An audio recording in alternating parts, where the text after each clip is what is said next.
ये क्यों? जब बच्चे अपनी मर्यादा लांघ जाते हैं तो बड़ों को मजबूरी में आकर अपनी चौखट लांघनी पड़ जाती है। कि हम सबसे छुपाकर मासा का अबीरा के साथ कांटेक्ट में रहना सही था। बिना इल्जाम लगाए तमीज से भी की जा सकती थी। जेठानी साहब ने जो भी बोला अपने बेटे के बारे में सोच के अपनी मर्जी अपने बेटों पर थोपने की कोशिश मत करो। यहाँ दादी साहब हैं और आप लोगों को लड़ने से फुर्सत नहीं मिली है। दादी साहब अबीरा के पास भी नहीं है। अपना फोकस प्लीज दादी साहब को ढूंढने में लगाइए। दादी साहब पता नहीं कहाँ चली गई। अभिरानी रोड पे किसी गाड़ी का एक्सीडेंट हो गया है और गाड़ी के अंदर जो आंटी थी उन्हें चोट लगी। बड़ा है कि अभिरा को बुलाओ। कोई जख्मी पड़ा है, एम्बुलेंस को फोन किया। की दवा खाई तो थी ना, बोलिए ना दादी साहब। आप पीछे हटिए एक मिनट। कावेरी जी, और आप इन्हें कैसे जानती हैं? यही तो कावेरी जी को अस्पताल लेकर आइए डॉक्टर। सॉरी डॉक्टर सिटी, मैं थोड़ा सा बिजी हूं, मैं आपको बाद में। कावेरी जी को अभी भी हॉस्पिटल में एडमिट कराया। हमारी कल की स्टुपिडिटी की वजह से आप दवा खाना तो नहीं भूल गई ना दादी? So sorry. रिश्ते क्या गलत है अभी तक आप लोग यहाँ पे ये देखेंगे। यहाँ पे जब मीट मायरा को बोलती है तुम लोग बच्चे भी ना, अच्छा एक काम करो तुम किसी अपने डॉक्टर से बात कर लो, उसके बाद तुम डॉक्टर से जो दवा देगा वो मुझे बोल देना। तभी मायरा कॉल करती है डॉक्टर के पास। फिर मायरा डॉक्टर को कॉल करती है, तभी डॉक्टर बोलती है अरमान ने तुम्हें भी बता दिया, डोंट वेरी बेटा, कुछ नहीं होगा कावेरी पोद्दार को। मायरा बोलती है बिग दादी, तभी डॉक्टर बोलता है मैं उन्हें ही देखने जा रहा हूँ, हिम्मत रखो बेटा। डॉक्टर बोलता है कुछ नहीं होगा मायरा। फिर मायरा बोलती है बिग दादी हॉस्टलाइज है। अभीरा जब दादी सा के पास होती है तभी अभीरा का कॉल आता है। तभी अभीरा वहाँ पे कॉल उठाती है तो नर्स बोलती है मैम आप एक काम कीजिए, जाकर बाहर बात कर लीजिए। तभी अभीरा बाहर चली जाती है। दूसरी तरफ अभीरा किसी से बात कर रही होती है, तभी वहाँ पर से अरमान गुजरता है, मगर ना अरमान अभीरा को देखता है ना अभीरा अरमान को देखती है। दूसरी तरफ हम लोग देखेंगे यहाँ मायरा छत पर से रस्सी बांधकर कूदना चाहती थी। तभी वहाँ पर मुक्ति चली आती है और बोलती है तुम ऐसा क्यों कर रही, मुझे पता है तू बंदर है फिर भी ऐसा करने की कोशिश क्यों कर रही है। मुक्ति बोलती है अगर ये सब लोग देख लेंगे तो मेडेट को कंप्लेन कर देंगे और तुझे सस्पेंड कर देंगे। तभी मायरा बोलती है गुड, मुझे जब सस्पेंड कर देंगे तो मैं आराम से दिख दादी के पास बैठकर हॉस्पिटल में रहूंगी। उसके बाद मायरा दादी साहब के पास चली आती है और बोलती है मेरी फिक्सेशन आपको क्या हो गया। दादी साहब बोलती है मेरी माँ की लड़की, तुम सब छोड़कर मेरे घर वापस चली आओ। दादी साहब बोलती है मेरी आखिरी ख्वाहिश तुम पूरी कर दो, अगर मुझे 2-4 साल जीना देखना है तो लौट आओ, नहीं तो मेरा मरा हुआ मुंह देखोगी।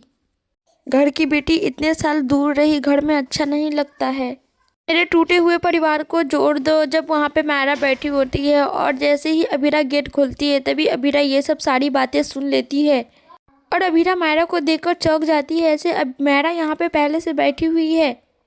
उसके बाद इधर हम लोग देखेंगे यहाँ पे मुक्ति आवाज़ देती है और बोलती है माँ आप यहाँ पे क्या कर रही हो। और जैसे ही मायरा सुनती है कि मुक्ति की मम्मी यहाँ पे आई है तो मायरा सोचती है कि मुक्ति की मम्मी तो आज बहुत ज़्यादा गुस्सा हो गई होगी मुझसे। मायरा बोलती है वो बेचारी मेरे चक्कर में हॉस्टल से भागकर यहाँ चली आई, उसकी मम्मा तो उसे हॉलीडे कर देगी। उसके बाद अभीरा वहाँ पर से चली जाती है और मायरा पीछे पीछे आती है। तभी अभीरा अपने मन में सोचती है अगर मायरा ने मुझे देख लिया तो सारा भांडा आज फूट जाएगा। अभीरा बोलती है फिर तो दोनों बच्चे खुद को संभाल नहीं पाएगी। तभी मुक्ति बुलाती है माँ। तभी अभीरा बोलती है मुक्ति बेटा तू यहाँ पे क्या कर रही है। तभी मुक्ति बोलती है सॉरी माँ।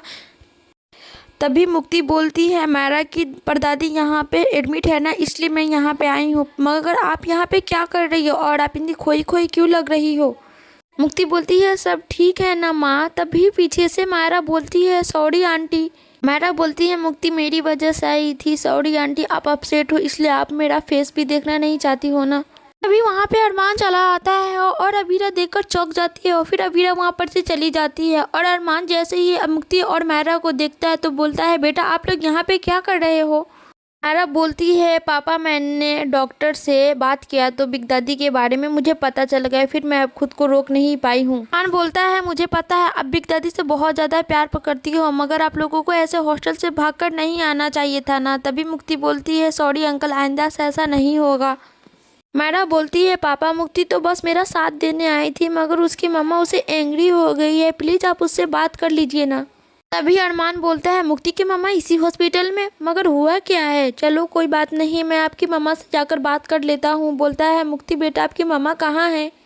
मुक्ति बोलती है अभी अभी तो यहीं थे, पता नहीं कहाँ चल गए। दूसरे एपिसोड में हम लोग देखेंगे यहाँ पे जब अरमान दादी साहब की आरती कर रहा होता है तभी वहाँ पे दिया बुझने वाला होता है। तभी वहाँ पे अभीरा चली आती है और बोलती है अरमान बोलता है इस शहर को छोड़ने से पहले तुम दादी साहब की आशीर्वाद लेने आई हो। विद्या बोलती है आखिरकार किसकी ज़िंदगी बर्बाद करने चली आई हो। तभी अभीरा बोलती है मैं ये शहर छोड़ने नहीं आई क्योंकि मैं पोद्दार हाउस रहने आई हूँ। नेक्स्ट अपडेट देखने के लिए आप मेरे चैनल को सब्सक्राइब कर दीजिए और वीडियो पसंद आए तो प्लीज़ मेरे वीडियो को लाइक कर दीजिए।